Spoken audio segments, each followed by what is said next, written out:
Bien, estimados participantes, bienvenidos a una sesión más del tercer seminario especializado en Derecho Minero, organizado por Biloyer y acreditado por el Ilustre Colegio de Abogados de Sullana.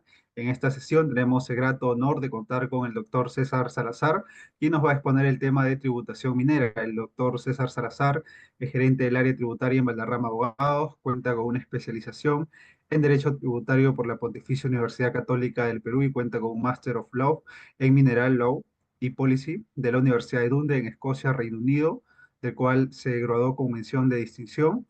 Es profesor invitado de la Maestría de Regulación Minera en la Pontificia Universidad Católica del Perú. También ha sido profesor adjunto de los cursos de Código Tributario y Legislación Tributaria en la misma casa de estudios y ha publicado diversos artículos sobre tributación minera y ha dictado diversas conferencias para distintas organizaciones empresariales.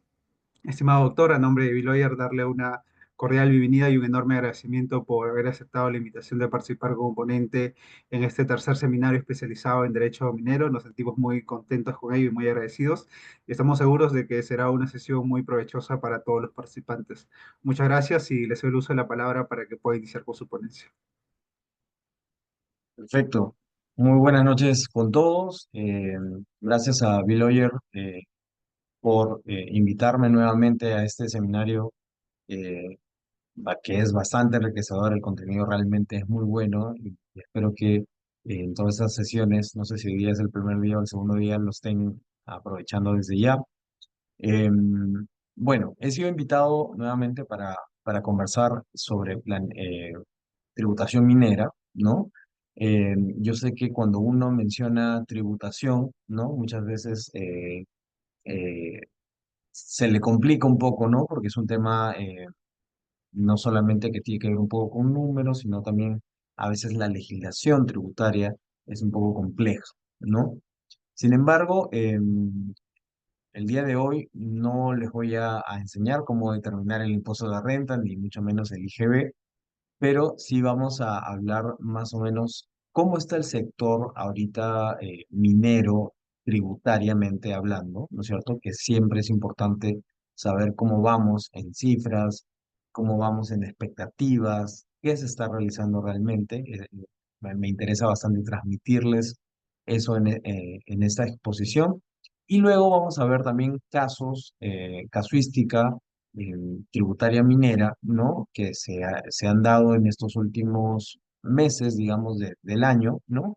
Y que sí es importante compartirlo para que puedan también conocer cómo se va moviendo jurídicamente o jurisprudencialmente el sector.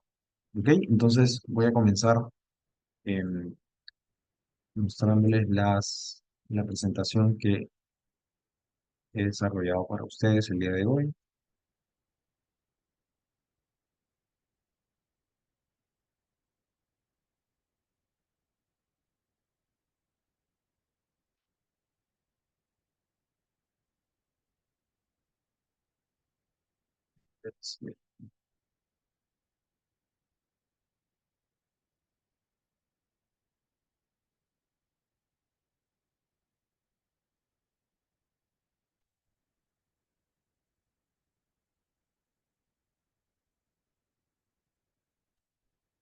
Ahora sí.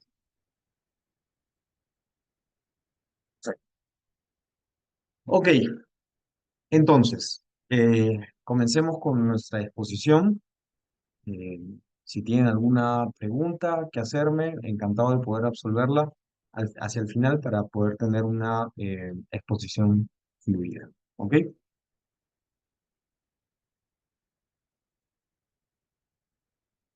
Ok, entonces, ¿cuál es la situación actual del sector minero, ¿no? Con miras a las cifras tributarias. Como ustedes saben, el Perú es un país minero por excelencia, ¿no? Hay, digamos, dentro de la región algunos países que también son mineros por excelencia, como nuestro país vecino Chile, ¿no?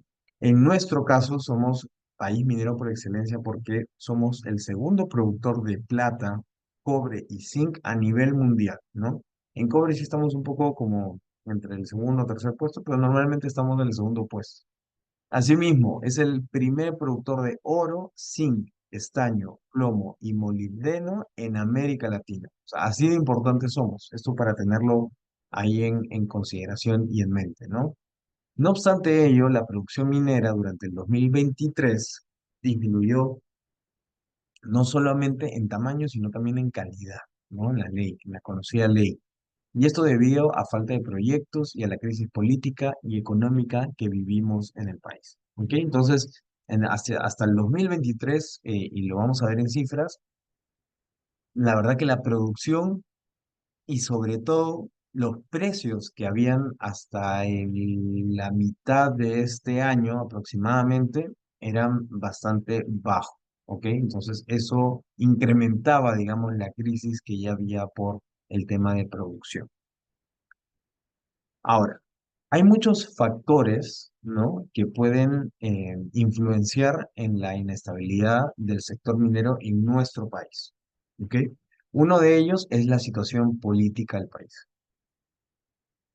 Es muy importante que la situación política del país esté estable siempre, ¿no? Digamos, en su mayor tiempo. ¿Por qué? Porque nosotros somos un país receptor de inversiones, ¿no? Hay muchas compañías extranjeras mineras, ¿no? que encuentran en el Perú un nicho de inversión, ¿no? Entonces, ¿qué confianza o qué seguridad le vamos a dar al país, digamos, al inversionista, para que pueda, digamos, desarrollar una actividad económica dentro del país, si es que tenemos una situación política bastante en crisis, ¿no? Con cambio de presidentes, cambio de ministros, ¿no? No hay una estabilidad, no hay una seguridad jurídica hacia ellos. Entonces, es súper importante, ¿no? Que la situación política de un país siempre esté estable, ¿no? Justamente para continuar atrayendo a estas inversiones.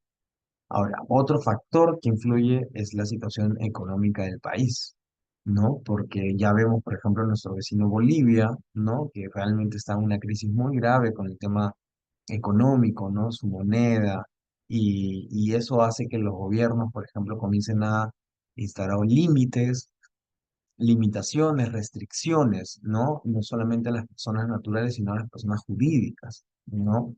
Entonces, realmente que la situación económica de un país minero, sobre todo por excelencia, se encuentre inestable, ¿no? Es muy grave para atraer inversiones, ¿no? O para ampliarlas o para continuar invirtiendo en el país. Luego, tenemos el tema de la relación con las comunidades de la zona de influencia. Como ustedes habrán visto pues en los periódicos, en los diarios, en las revistas, etcétera, etcétera, es tan importante la relación que una empresa minera tenga con la comunidad de su zona de influencia, que si es que no está en armonía, esta comunidad podría pararle la actividad, ¿no? Parar todas las acciones, las actividades de esa mina. Y claramente eso le generaría a la mina un grave eh, perjuicio financiero, ¿no? Imagínense cuántas toneladas una mina pues comienza a extraer, a generar y que eso se convierte nuevamente en facturación e ingresos, ¿no? Entonces, imagínense si es que es para un día cuántos millones o cuántos cientos de miles de dólares se estaría perdiendo, ¿no? Entonces, por eso siempre es bueno estar bien con las comunidades de la zona de influencia. Luego, los precios de los metales, ¿no? Los precios de los metales es fundamental en cómo influye en la estabilidad o inestabilidad del sector, ¿no? Pero es un factor que no está en nuestras manos, ¿no? O sea, los precios de los metales lo definen en el London Metal Exchange, en Londres, ¿no? Entonces, un grupo ajeno a nosotros totalmente, entonces no va a depender mucho de nosotros, sino de la oferta y demanda internacional, ¿no?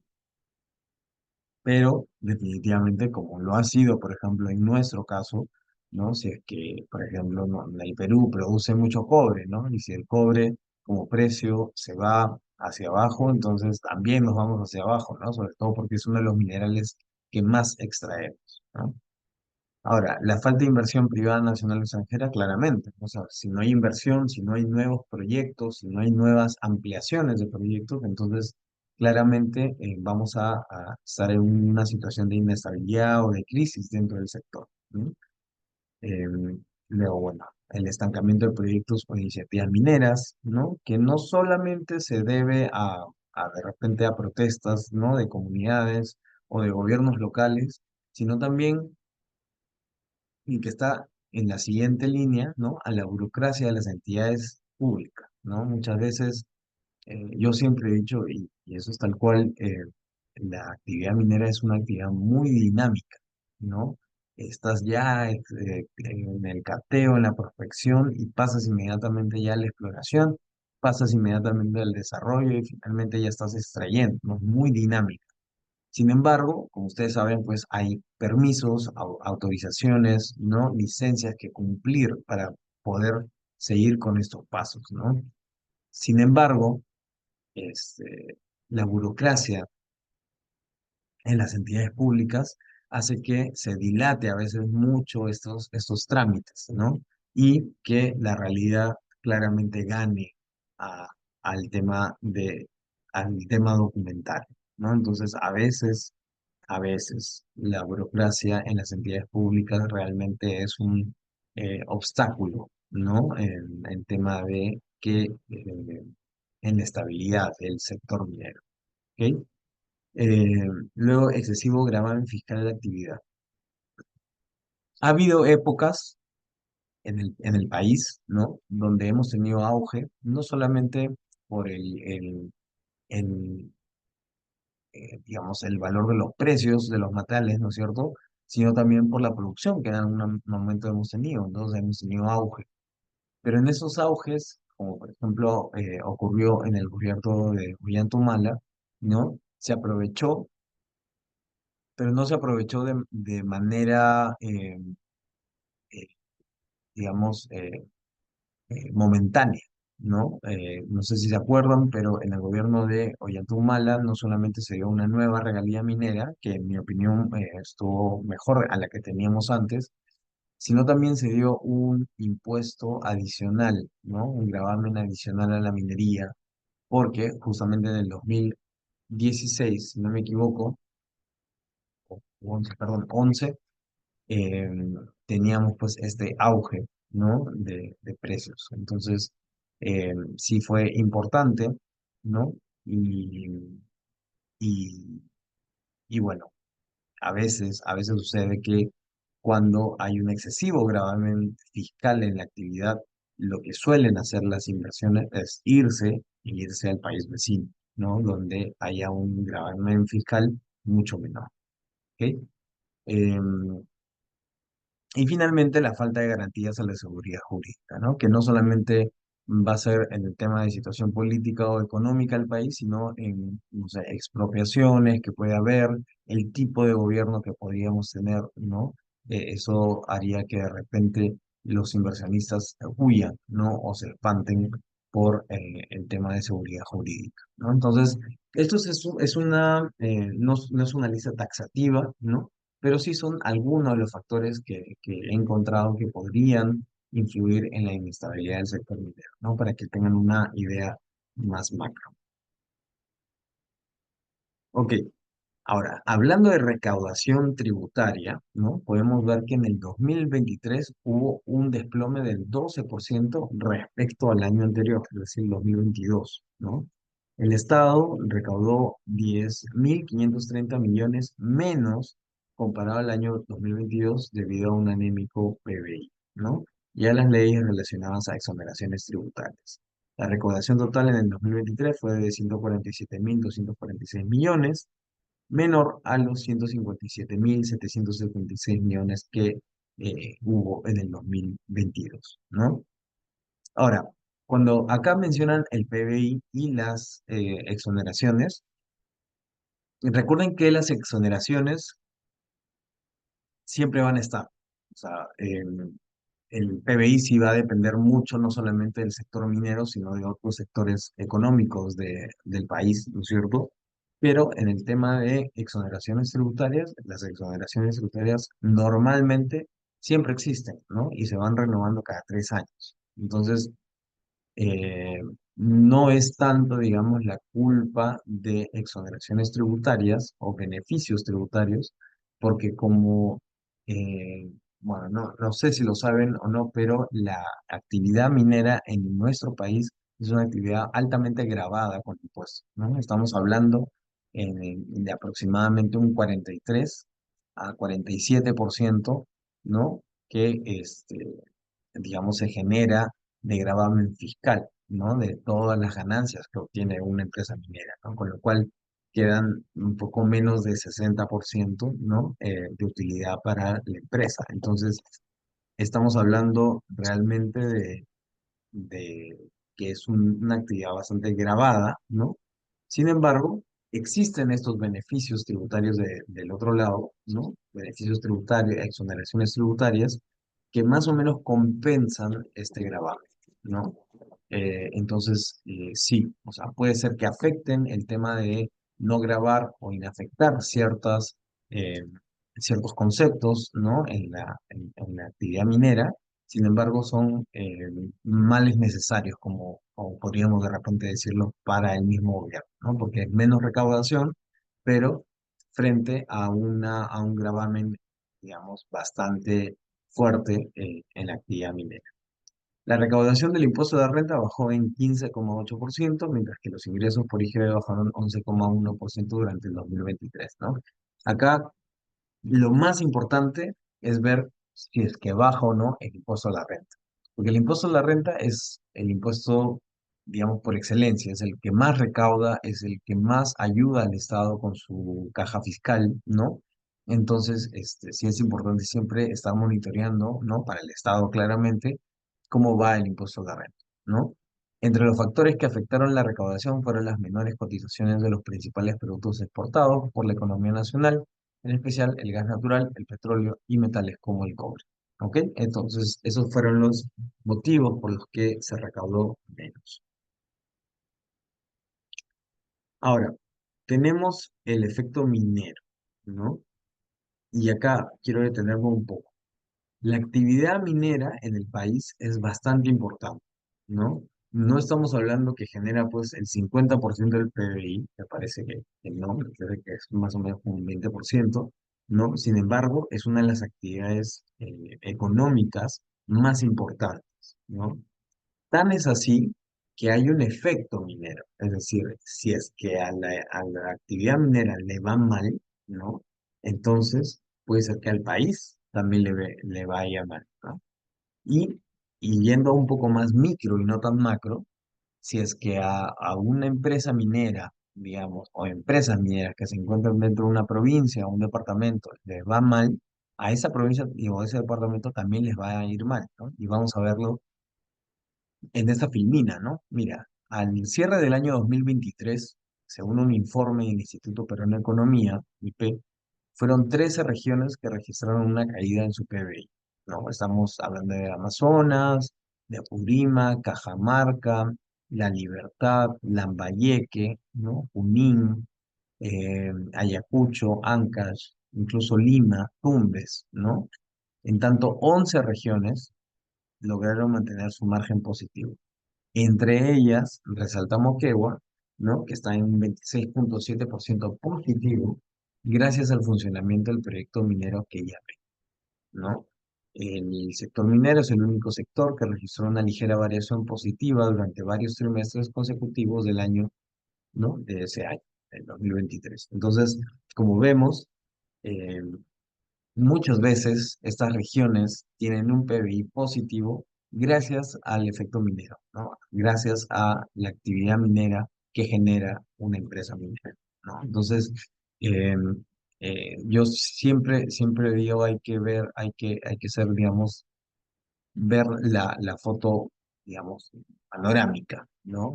Cómo realmente eh, la generación de ingresos de una empresa minera afecta positivamente, ¿no? A las provincias o a las regiones donde se encuentran desarrollando su actividad.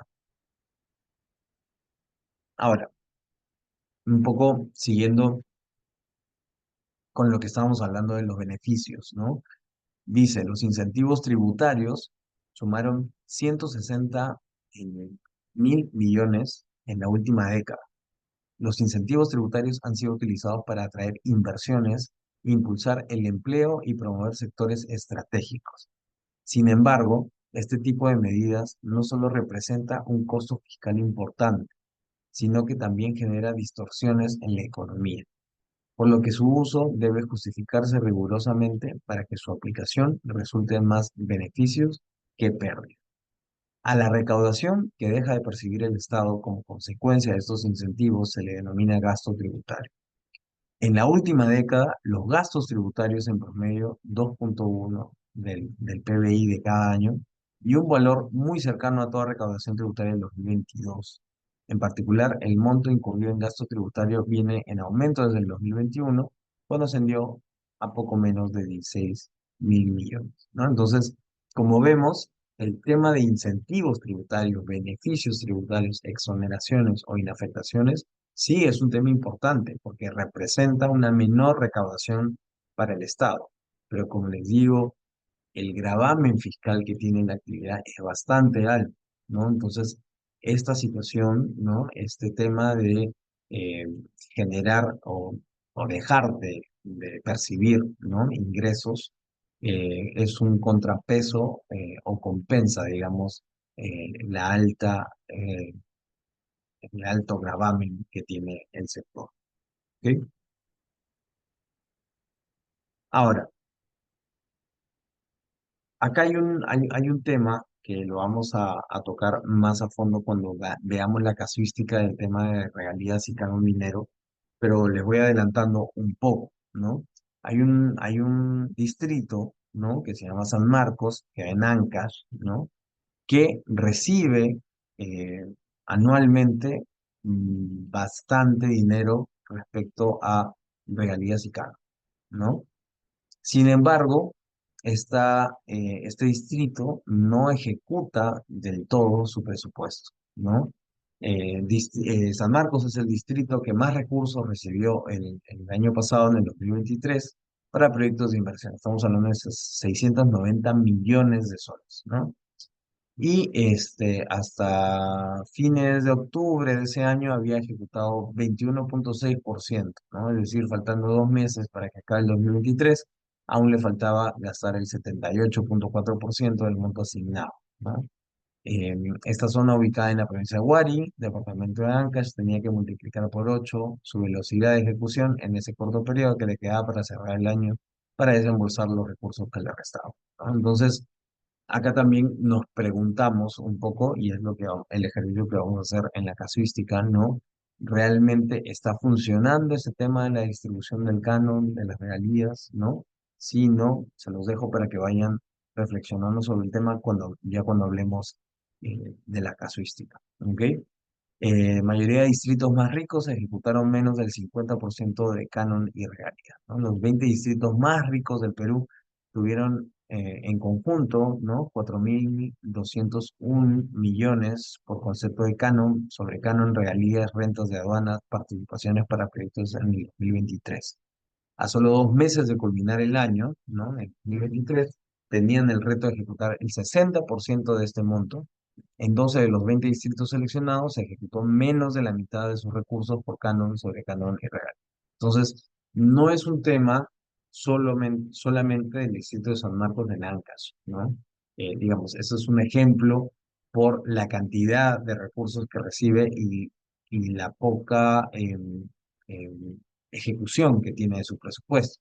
Sin embargo, hay muchos distritos, como vemos, por lo menos 20, que no ejecutan todo su presupuesto, ¿no? Ok, asimismo, el gobierno el año pasado y a principios de este año eh, señaló que iba a dictar 13 nuevas medidas para mejorar la minería, ¿no? Reconocerse que el Perú enfrentaba una situación de recesión económica, el gobierno indicó que haría 13 medidas de gestión y normativas para impulsar el sector minero como parte de su plan Unidos, ¿no? Se enfocaría en la exploración minera, donde se optimizaría los requisitos ambientales y de consulta previa según estándar de calidad de la región. Además, se mejoraría la normativa en las operaciones mineras, seguridad y salud en el trabajo y en producción concesiones mineras, adecuando la necesidad sectorial, ¿no? Con respecto a la exploración y operación minera, se mejoraría la normativa relacionada a intervenciones arqueológicas, adecuación ambiental y concesiones en zona de frontera en un marco de desarrollo sostenible del sector, ¿no? Y cómo avanza, les puedo contar que se dictó bueno, hace meses, una norma, ¿no? Que señalaba que, eh, a ver, para ponerlos en contexto, como les digo, cada etapa de la minería necesita un permiso, una autorización, ¿ok? Cuando uno comienza a explotar, ¿no es cierto? Necesita un permiso para la explotación también, así como lo requiere también para la exploración. Pero en ese momento, cuando uno solicita el permiso de explotación, eh, pone cuántas son las toneladas que va a generar, digamos, ¿no? Y en caso necesite ampliar ese permiso para más toneladas, porque aviso que de repente puede generar más, producir más, digamos, es bastante engorroso el tema de solicitar porque incluso te pueden pedir ampliar también el estudio de impacto ambiental, ¿no? O el instrumento ambiental que se tenga, ¿no? Y eso también puede implicar nuevas consultas a la comunidad, etcétera, etcétera. Entonces, es bien engorroso, pero en esta norma que les comento salió que, digamos, toda empresa podría pasarse, digamos, a un 10% sin necesidad de pedir estos permisos, ¿no? Lo cual hace nuevamente la actividad más dinámica, ¿no? Porque, digamos, si es que quisiera, pues, hacer este 10% extra, uy, tendría que estar pidiendo todos los permisos y demoraría un montón, ¿no? Entonces, les comento esto como una de las medidas que el gobierno está realizando para poder eh, hacer la actividad menos burocrática, ¿no? Y más dinámica, ¿no? Sobre todo tratándose de una actividad tan importante como es la actividad minera en nuestro país. Ok, la expectativa del cobre. El precio del cobre actualmente se encuentra alrededor de los 4 o 5 dólares por libra y sería una gran oportunidad para el Perú que este precio se mantenga o crezca como lo hizo en mayo-junio, pues de esta forma se reactivaría la economía y generaría más ingresos. El ministro de Energía y Minas señaló en el primer semestre del 2024 que la producción nacional de cobre se incrementará alrededor de 3 millones de toneladas, lo que significa una inversión de 5.000 millones de dólares durante el 2024, ¿no? Entonces, como vemos, ahorita estamos en un auge, ¿no? Por el precio de los metales, ¿no? Acá podemos ver más o menos cómo es la dinámica en el cobre, ¿no? En función de la cotización internacional, ¿no? Estamos viendo que hasta el año 2015, ¿no? Ahí vemos que subió en el año 2010, 11, ¿no? 12, 13, 14, 15 ya comenzó a bajar, ¿no? Por eso, como les digo, a partir del 11, ¿no? Que Ollantaytamala entró, subió o creó este nuevo impuesto que se supone que era temporal, ¿no? Por justamente el auge, ¿no? Pero se ha convertido o ahora tiene digamos, se ha convertido en permanente, ¿no?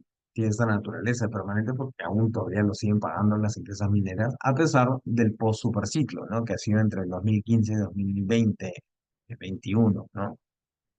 Ahora, como vemos, aparentemente, vamos a ver cómo se sigue desarrollando, pero aparentemente estaremos frente a un nuevo superciclo, ¿no? Vamos a ver cómo siguen los precios hacia el 2025. ¿Cómo vamos en el 2024? Con las cotizaciones que está alcanzando el cobre y el oro, todo indica que habrá un mayor nivel de ingresos extraordinarios este año. Esto va a tener un efecto en la recaudación proveniente de la minería y en varios otros indicadores, lo que se comenzará a notar con mayor nitidez en el segundo semestre. Si se toma en cuenta la variación de los últimos 12 meses, los principales metales de exportación tienen valores superiores a los observados en el mismo periodo 2023. En octubre del 2024, el cobre ha llegado a los 5,40 dólares, ¿no?, por libra, y en agosto la onza de oro a 2.646. Son niveles que incluso superan los índices del último superciclo que fue entre el 2013 y 2012. ¿No? Entonces, estamos viendo que a nivel de sector minero, probablemente estemos ante un nuevo superciclo, eso lo sabremos en los próximos meses del próximo año, ¿no? Pero está generando ingresos para las empresas mineras, y si las empresas mineras generan más ingresos, pagan más impuestos, y si pagan más impuestos, entonces el Estado va a estar contento porque no solamente va a tener mayor recaudación, sino va a poder suplir sus necesidades públicas, ¿no es cierto? Que es la necesidad de toda la población, ¿no? Y quién sabe también pagar pues sus deudas, o ahorrarlo, ¿no? En las arcas del Estado. Entonces, eh, así es como vamos en el 2024. Ahora, ¿cómo vamos en la recaudación general a septiembre del 2024? ¿No? En el 2024 se registra una variación en términos reales de 0,3%, ¿no? Comparado con lo obtenido en el mismo periodo del año pasado. Bastante pequeño, ¿no? Los ingresos tributarios, que constituyen el 87% del total recaudado, presentaron una variación de menos 0,2%. En relación con el aporte tributario minero, el pago del impuesto a la renta de tercera categoría de ese sector, incluida la regularización, se incrementó en 15,2% en lo que va del 2024, en comparación con el mismo periodo del 2023, ¿no? Entonces, como vemos, en el 2024, en comparación al 2023, este es un mejor año, ¿no? Porque en el 2023, en comparación al 2022, bueno, ya estábamos hablando que realmente las cifras eran penosas, ¿no? Ok, como vemos ahí, la participación de la minería en el impuesto de renta y regularización, ¿no?, ha incrementado, ¿no? Antes, el año pasado fue de 14,4 y ahora a 17,8%, ¿no? Y todavía no acabamos el año. Ok, acá estamos viendo un cuadro que habla sobre los aportes tributarios y regalías del sector minero, ¿no? Y en comparación a las devoluciones al sector minero, ¿no? Entonces, como vemos, sí, o sea, hay devoluciones, incluso el sector minero, sea por la devolución anticipada del IGB, ¿no? Eh, o el tema de las devoluciones del TROBA, ¿no? Del saldo a favor al exportador, etcétera, etcétera, ¿no? Pero vemos que no es mayor, digamos, que la recaudación, definitivamente, ¿no? Entonces, me parece que es bastante equilibrado. Ok, entonces hasta aquí he querido darles un panorama, ¿no?, bastante amplio, eh, sobre cómo va el sector, cómo va la economía en cuestión actividad minera, ¿no? Cómo vamos en la recaudación en este año comparado al año pasado, ¿no? Eh, que es, digamos, como una premisa, ¿no? A ver, la siguiente casuística. Lo primero que vamos a ver es la distribución del canon y la regalía minera, que es lo que le comentaba en una de las filminas anteriores, y luego vamos a ver una jurisprudencia reciente sobre los gastos de exploración y desarrollo. Ok, primero vamos a ver, quiero mostrarles un videíto que lo ha hecho el propio gobierno, pero siempre es muy didáctico para saber qué son y cómo se distribuyen. Muchas personas nos han hecho llegar sus dudas e inquietudes sobre el canon y las regalías que genera la minería formal en el país. Hoy las conoceremos a detalle. El canon es la mitad del impuesto a la renta que pagan las mineras formales. Las regalías son una contraprestación que las mineras hacen por extraer el mineral. Todo el canon y las regalías se transfieren a las regiones, provincias y distritos donde operan las empresas mineras. De acuerdo al Ministerio de Economía y Finanzas, en los últimos 10 años, el sector minero ha transferido casi 40.000 millones de soles por este concepto a las regiones. Nunca antes se había destinado tantos recursos por este concepto. Con estos recursos, las autoridades regionales y locales pueden financiar servicios para la población como agua, colegios, salud o carreteras. Sin embargo, los gobiernos regionales apenas han podido ejecutar el 65% del canon y regalías que recibieron. Veamos, de las 23 regiones que reciben el canon y regalías, son Ancash y Arequipa las que más fondos reciben. En Arequipa, por ejemplo, de cada 3 soles invertidos en salud, transporte o educación, un sol viene de la minería formal. Imaginemos cuántas obras más se podría realizar si se invirtiera el 100% del canon y en proyectos prioritarios. ¿Y tú, qué otras preguntas tienes sobre la minería formal en el Perú? Minería de todos, juntos trabajando por un país mejor.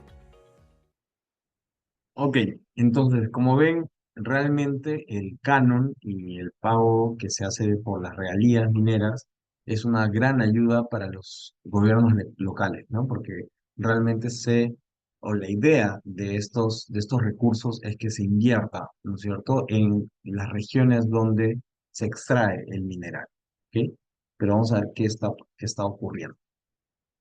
Hay un criterio de distribución de las regalías y del canon bastante objetivo, ¿no? Es bastante objetivo. No hay subjetividad en a ver quién recibe o dependiendo de esto recibe o a ver si me caes bien recibes más, ¿no? O si en tu localidad no hacen minería, igual te doy. No, no existe eso. Hay un criterio de distribución específico para regalía y también específico para canon minero, pero son bastante parecidos.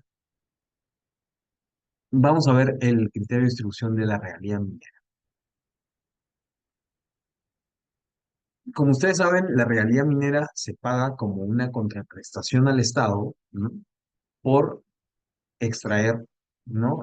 O explotar recursos naturales en la concesión que nos han cedido, ¿no? Yo le pago como un alquiler, digamos, un derecho de uso, ¿no? En este caso, un derecho de explotación, ¿no? Le pago al Estado por explotar los recursos que encuentre dentro de esta concesión, ¿no? Esa es la regalía minera. A diferencia del canon minero. El canon minero no es una contraprestación al Estado. El canon minero es la participación que tienen los gobiernos locales, ¿no? En el 50% del impuesto de renta. Es decir, todas las empresas mineras de Ancash, por ejemplo, ¿no? Le pagan al Estado su impuesto de renta, ¿no? Entonces, ¿qué hace el Estado? Le dice, ok, ¿cuánto me han pagado todos? Me han pagado 500. Entonces, de esos 500 de impuesto de renta, 250 se va a ir al gobierno de Ancash para que lo pueda distribuir de esta manera, ¿no? Entonces, el canon es diferente a la regalía minera. La regalía minera sí va, es un pago que hace directamente la empresa minera, ¿no? Al Estado, por la explotación de los recursos naturales. El canon minero es simplemente la participación que tienen los gobiernos locales en el 50% del impuesto a la renta. ¿Ok? Ahora, ¿qué te dice el criterio de distribución de la regalía minera? Te dice que de esa bolsa que tiene de regalías mineras, 20% va a ir para el distrito donde se explota el recurso natural, ¿no? Y la mitad para la comunidad. 20% para el gobierno provincial, 40% para las municipalidades distritales y provinciales del departamento donde se explota el recurso natural, 15% para el gobierno regional, 5% para las universidades nacionales del departamento donde se explota el recurso natural. ¿Ok? Entonces, bastante claro, 20 más 20, 40, más 40, 80, más 15, 95, más 5, 100. Está ahí. Ya está distribuido como, o de la forma que se va a distribuir la realidad. ¿Ok? Ahora vamos a ver el canon. En el canon, 10% va para los municipios distritales donde se exploten los recursos naturales. 25% va para los municipios de la provincia donde se exploten los recursos naturales. 40% va para los municipios del departamento donde se explotan los recursos naturales. Y finalmente, 25% va al gobierno regional, el cual a su vez va a distribuir entre 80% que se queda para él y 20% para las universidades de ese gobierno. Entonces, como ven, no solamente los gobiernos locales reciben, sino también las universidades, que es un gran incentivo claramente para desarrollar la educación en esos sectores, ¿no? Entonces, como ven, tanto en regalía minera como en canon minero, los criterios de distribución son objetivos. Un poco complementando el video, ¿no? Hay transferencias a regiones por conceptos mineros en 2021, por ejemplo, ¿no? Las transferencias mineras reportaron cifras más altas en más de 8 años, ¿no? Al mes de septiembre, las contribuciones de la minería hacia los gobiernos subnacionales sumaron 5.031 millones, ¿no? Estamos hablando de canon minero, más regalías mineras, más derecho de vigencia y penalidad, ¿no? Y ahí más o menos vamos viendo cómo se distribuyó todas estas transferencias por conceptos mineros a lo largo del país, ¿no? Y como vemos, transferencias a las regiones en los últimos años, en los últimos 10 años, en el 2021 por lo menos estuvo bien alto, ¿no? Eh, entonces, digamos, que se distribuye, ¿no? Se distribuye de acuerdo a los porcentajes que se han establecido. Pero esto está ocurriendo, ¿no? Que ya lo adelantábamos cuando veíamos cómo va el sector, ¿no? 15 municipalidades ejecutaron menos del 10% de sus recursos, ¿no? Distritos con mayor canon y regalías para obras del Perú. San Marcos, ¿no? El ejemplo que les había puesto. 654 millones. ¿Cuánto hay de avance? Hasta octubre, ¿no? ¿Se acuerdan de ese año? 2%, ¿no? Espinar, 121 millones. ¿Cuánto hay de avance? 2,2%. Vista Alegre, 110, 4,7. Y así, ¿no? Ica, Pichari, Santa, San Antonio, Talara, ¿no? Entonces, ¿qué está pasando? ¿No? ¿Qué está sucediendo? ¿No? Eh, no está funcionando el criterio de distribución que ya está establecido. Se debería crear otro tipo de distribución, ¿no? Eh, es un tema de autoridades, ¿no? Es un tema de corrupción, ¿no? ¿A dónde se está yendo ese dinero? Es un tema de tecnicismo, ¿no? Las municipalidades o gobiernos regionales no cuentan con los profesionales técnicos apropiados para poder realizar perfiles de inversiones y poder ejecutar estos proyectos, tal vez, ¿no? Entonces pueden ser muchos factores, ¿no? Al analizar de repente un departamento en especial, podemos conocer qué es lo que está pasando en ese departamento, ¿no? Tal vez no va a ser lo mismo que en otro departamento, ¿no? Por ejemplo, ahí estamos viendo que dentro de Ancash claramente está fallando San Marcos y Espinar, ¿no? Pero de repente, no sé si se acuerdan, antes que Vizcarra sea vicepresidente y luego presidente, él era presidente del gobierno regional de Moquegua, ¿no? Y por su buena gestión, digamos, comenzó a escalar políticamente, ¿no? Y esa buena gestión era, o parte de esa buena gestión era justamente la ejecución de sus presupuestos, porque hacía bastantes obras, invertía en su infraestructura, ¿no? Entonces, claramente la gente estaba feliz, ¿cierto? Entonces, ¿qué es lo que está ocurriendo realmente? ¿No? Debería haber una fiscalización o una auditoría a sobre todo a estos distritos que reciben más, ¿no? Para ver dónde están gastando, por qué no están gastando, qué les falta, ¿no? Hay municipalidades que cada año renuevan su municipalidad, ¿no? Le ponen luna, le ponen esto, le ponen lo otro, ¿no? Porque ya no saben pues qué más hacer con su dinero, ¿no? Entonces, este es un tema que lo dejo como de reflexión o análisis, ¿no es cierto? Para que lo tengan en cuenta, les digo desde ya, actualmente no existen iniciativas legislativas, ¿no? Alguna para cambiar esto, no las hay, ¿no? No hay proyectos de ley, no hay alguna iniciativa por parte del Estado tampoco. Sin embargo, sí sería bueno que se cambie un poco esta perspectiva, ¿no? No sé si de repente en criterios de objetivos, lo que me olvidé de comentarles también es que respecto al canon en específico, hay una limitación de su uso incluso, ¿no? En el canon, el dinero del canon solamente se puede utilizar para obras de servicio público y de infraestructura, ¿no? Pero vemos que de repente hay otros distritos o otras provincias, ¿no? Que tienen mucha pobreza, ¿no? y de repente ese dinero podría ser destinado también a suplir ciertas necesidades de la población que no sean infraestructura y servicios públicos. Entonces, es un tema bastante rico en análisis, de discusión, de debate, ¿no? Que se los dejo en reflexión para que ustedes puedan también hacer el ejercicio de qué podría estar pasando, ¿no? Eh, pero bueno, eso es lo que está pasando actualmente con el tema de canon y regalías. Ahora, finalmente vamos a pasar a un tema que es bastante llamativo y pintoresco además, ¿no? Porque existió esta resolución, ¿no? La 2084-2022 de la Corte Superior, ¿no? De junio del 2024, ¿no? En donde la Corte Superior, ¿no? Señaló lo siguiente. El estudio de impacto ambiental y el estudio de factibilidad, por su propia naturaleza y objetivos trazados, no califican, no califican como gastos de exploración o desarrollo, pues no tienen la finalidad de determinar la probable existencia de minerales y obtener su localización, extensión o calidad, así como tampoco están destinados a realizar trabajos que permitan el acceso a dichos recursos, sino que al tener la proyección de iniciar la etapa de explotación de minerales en el área de influencia de los proyectos mineros Crespo y Azúcar, se tratan de desembolsos que beneficiarán uno o varios periodos futuros mediante la contribución de los ingresos. ¿Qué es lo que hizo la Corte Superior acá?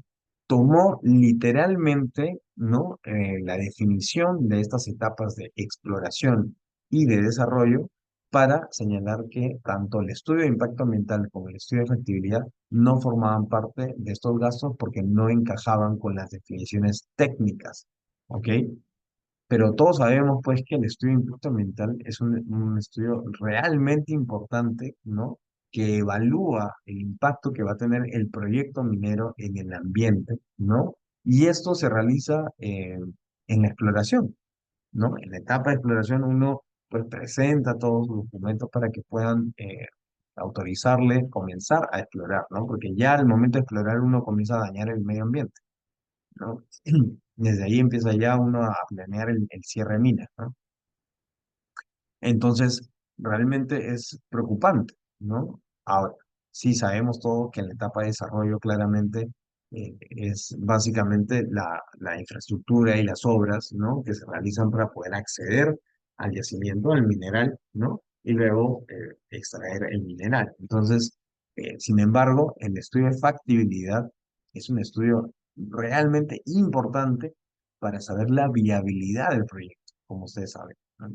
Entonces, y eso se realiza claramente hacia el final de la etapa de, de exploración, ¿no? Para saber si va o no va, ¿no? Si es que van a realmente invertir, si las leyes, que es la calidad del mineral que se encontró es correcto, si los depósitos que se encontraron o las reservas probadas y probables son suficientes, ¿no?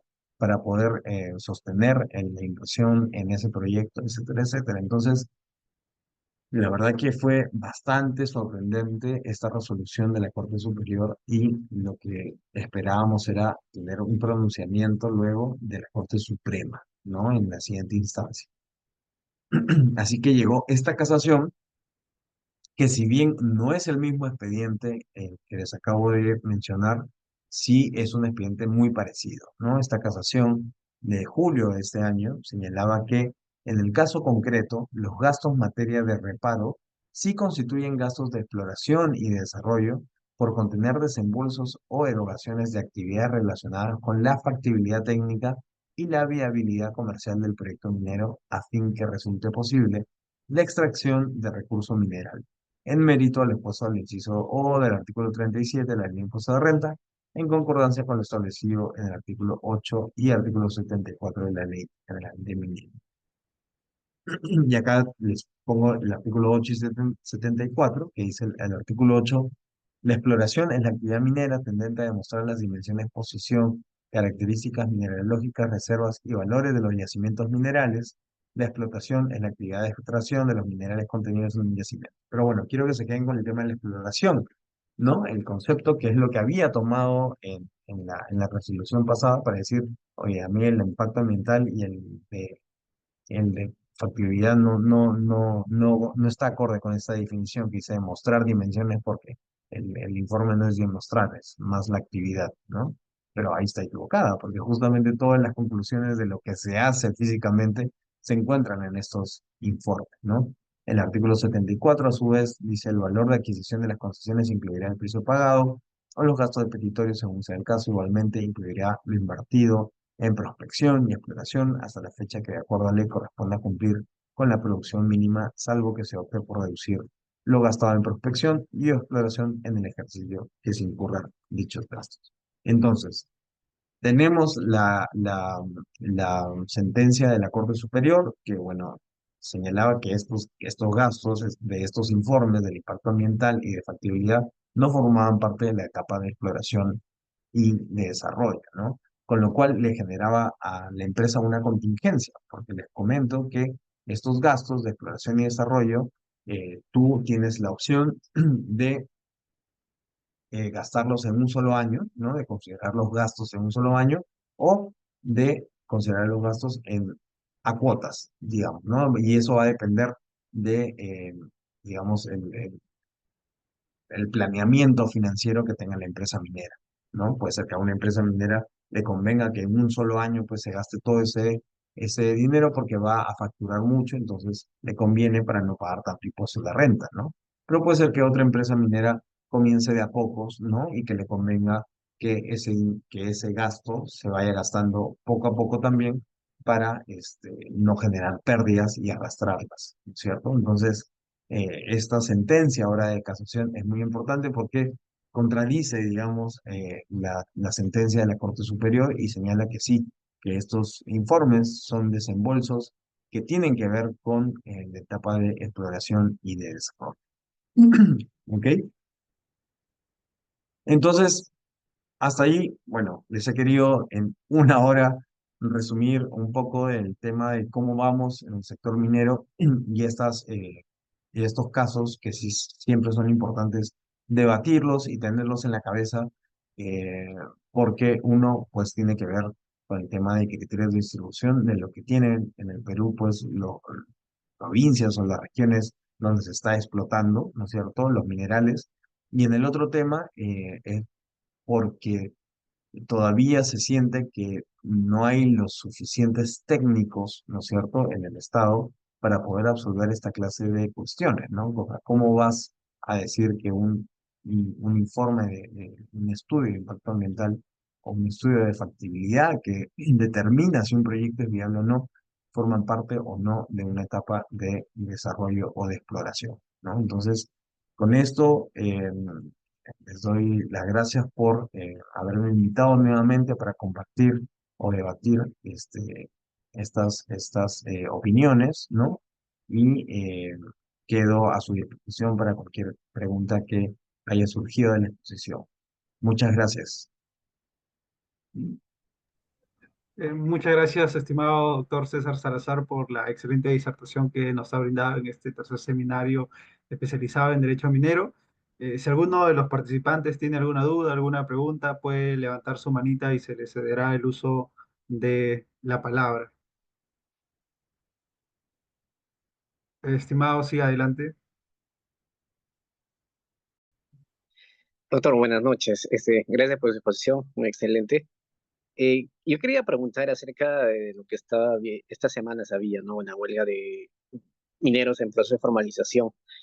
Entiendo que ellos solamente pagan impuestos a la renta, si es que pagan. Y entonces lo ideal también sería que ellos paguen lo que es como las grandes mineras, o sea, canon y regalías. O sea, todos deberían pagar todo, ¿no? Pero recuerda que dentro de las normas también existen rangos, ¿no? O sea, a ver, las regalías sí se pagan sobre la utilidad operativa, ¿no es cierto? Pero para que esta empresa o estas pequeñas empresas paguen, tienen que tener utilidad operativa, ¿no? Puede ser que sean tan pequeñas que lo que generen sean pérdidas, ¿no? Que sus costos de repente sean muy altos, ¿no? O que no tengan los ingresos suficientes, ¿no? Para poder llegar a los estándares de una mediana o gran minería, ¿no? Entonces, lo ideal sería que sí. pero no sabemos la realidad de cada uno de ellos porque son tan pequeños, ¿no es cierto? Que se quedan pues en regímenes especiales de renta donde pagan pues 1 o 1,5% de renta eh, mensualmente, ¿no?